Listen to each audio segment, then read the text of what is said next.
Praise the lord. ప్రభునామమునకు స్తోత్రములు కలుగునుగాక. ఈరోజు పాఠ్యాంశము యోబు గ్రంథము 22వ అధ్యాయంలో నుండి ధ్యానించుకుందాము. ఆయన మాటలను నీ హృదయములో ఉంచుకొనుము. దేవుని యొక్క మాటలు జీవము కలిగి ఉన్నవి కనుక ఆయన మాటలు అనగా వాక్యమును నీ హృదయములో ఉంచుకొనుము. ఆయన నోట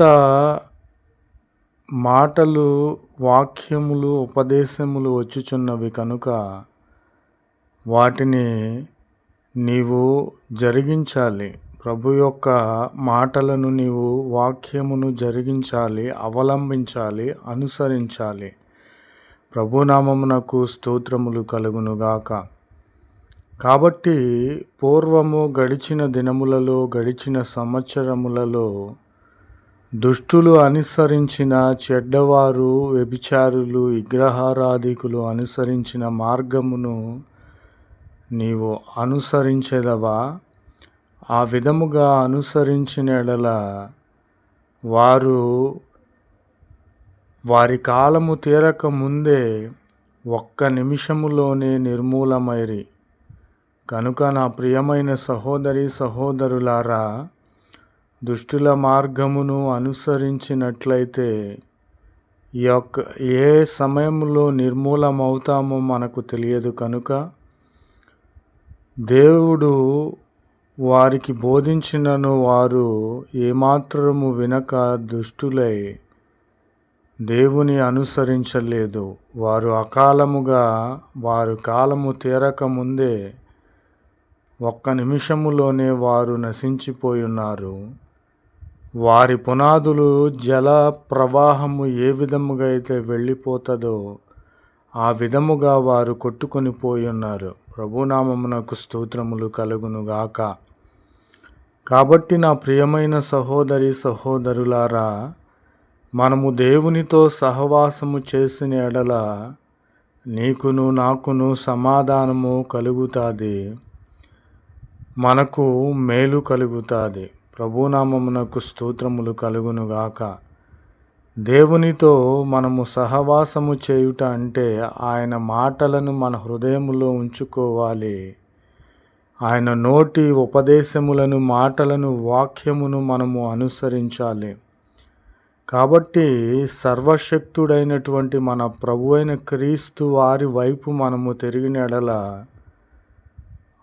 నీ గుడారములో నుండి దుర్మార్గమును, నీ యొక్క గుడారము అనగా నీ శరీరములో నుండి దుర్మార్గమును, పాపమును, వ్యభిచారమును, విగ్రహారాధనను నీవు దూరముగా తొలగించుకొని ఎడల నీవు నిశ్చయముగా అభివృద్ధి పొందుదువు.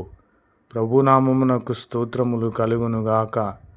కాబట్టి ఈ విధముగా మనము దేవునితో సమాధానపడి ఉన్నాము, సహవాసము చేసి ఉన్నాము, దేవుని ఉపదేశమును మనము అనుసరించి ఉన్నాము, దేవుని మాటలను, దేవుని వాక్యమును మనము మన హృదయంలో ఉంచుకొని ఉన్నాము కనుక మనము అభివృద్ధి పొందుతాము.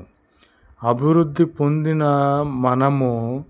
మనము దేనినైతే దేవునిని అడుగుతామో, ఆలోచన చేస్తామో, ఆయనకు ప్రార్థన చేస్తామో అది మనకు స్థిరపరిచే దేవునిగా ఉన్నాడు. ప్రభునామమునకు స్తోత్రములు కలుగునుగాక. కాబట్టి నా ప్రియమైన సహోదరి సహోదరులారా, మన హృదయములో దేవుని మాటలను ఉంచుకొనాలని ఈ యొక్క సమయములో ప్రభు పేరిట మీకు తెలియపరచుచున్నాను. ప్రభునామమునకు స్తోత్రములు కలుగునుగాక. Amen. Praise the Lord. Word of God, Job chapter 22. And lay up his words in their heart. Amen. Praise the Lord. Receive, I pray, the instruction from his mouth. Praise the Lord. Reconcile thyself now with him, and be at peace. Thereby good shall come unto thee. Praise the Lord. Amen. Dost thou mark the ancient path which wicked men have trodden, who were carried off before the time, whose foundation was overflowed with a flood. Praise the Lord. Amen. If thou return to the Almighty, thou shalt be built up. With thou remove unrighteousnesses from the tents. Praise the Lord. And thou shalt decree a thing, and it shall be established unto thee, and light shall shine upon thy ways. Praise the Lord. Amen. And lay up his words in their hearts. Praise the Lord. Amen.